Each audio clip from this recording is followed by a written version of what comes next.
திருவண்ணாமலை மாவட்டத்தில் போலூர் ரயில் நிலையம் அம்ரித் பாரத் திட்டத்தின் மூலம் ரூபாய் 6,15,00,000 மதிப்பில் நவீன முறையில் மேம்படுத்தப்பட்டுள்ளது. ரயில் நிலையங்களை நவீனமயங்களாக மாற்றும் நோக்கில் மத்திய அரசு அம்ரித் பாரத் திட்டத்தின் மூலம் ரயில் நிலையங்களை மேம்படுத்தப்பட்டு வருகிறது. 15 மாநிலங்களில் உள்ள 103 அம்ரித் ரயில் நிலையங்களை பாரத பிரதமர் நரேந்திர மோடி காணொலி காட்சி வாயிலாக திறக்க உள்ளார். இதில் திருவண்ணாமலை மாவட்டத்தில் போலூர் ரயில் நிலையம் ரூபாய் 6,15,00,000 மதிப்பீட்டில் மேம்படுத்தப்பட்டு நாளை திறக்கப்படுகிறது. மேம்படுத்தப்பட்ட போலூர் ரயில் நிலையம் மறு வடிவமைப்பு செய்யப்பட்டுள்ளது. முகப்பு கோபுரம் அமைக்கப்பட்டுள்ளது. நுழைவாயில் புதுப்பிக்கப்பட்டுள்ளது. ரயில் பயணிகள் காத்திருப்பறை நவீனமயமாக்கப்பட்டுள்ளது. அதிநவீன கழிப்பறைகளும் அமைக்கப்பட்டுள்ளது. முன்பதிவு மையம், PF தங்குமிடங்கள் மேம்படுத்தப்பட்டுள்ளது. ரயில் நிலையம் முழுவதும் டிஜிட்டல் பலகைகளும் குடிநீர் குழாய்களும் அமைக்கப்பட்டுள்ளது. உயர்மட்ட நடைமேடையும் நிலையத்தை அழகுபடுத்த பூங்காக்களும் அமைக்கப்பட்டுள்ளது.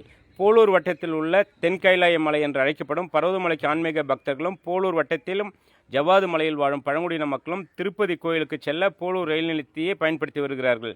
மேலும் வர்த்தகர்களும் பொதுமக்களும் போலூர் ரயில் நிலையத்தை அதிக அளவில் பயன்படுத்துவதால் தற்போது அம்ரித் பாரத் திட்டத்தின் மூலம் போலூர் ரயில் நிலையம் மேம்படுத்தப்பட்டுள்ளதால் ஆன்மீக பக்தர்களும் வர்த்தகர்களும் பொதுமக்களும் வரவேற்று மத்திய அரசுக்கும் பாரத பிரதமருக்கும் நன்றி தெரிவித்து வருகிறார்கள். திருவண்ணாமலை மாவட்டம் போலூரில் உள்ள ரயில் நிலையம் பாரத் அம்ரித் திட்டத்தின் மூலம் ரூபாய் 6,15,00,000 மதிப்பில் மேம்படுத்தப்பட்டுள்ளதால் ஆன்மீக பக்தர்களும் விவசாயிகளும் வர்த்தகர்களும் பழங்குடியின மக்களும் வரவேற்று பாரத பிரதமருக்கும் மத்திய அரசுக்கும் நன்றி தெரிவித்து உள்ளனர். தூர்தர்ஷன் டிடி தமிழ் செய்திகளுக்காக போலூரிலிருந்து என் ரவிச்சந்திரன்.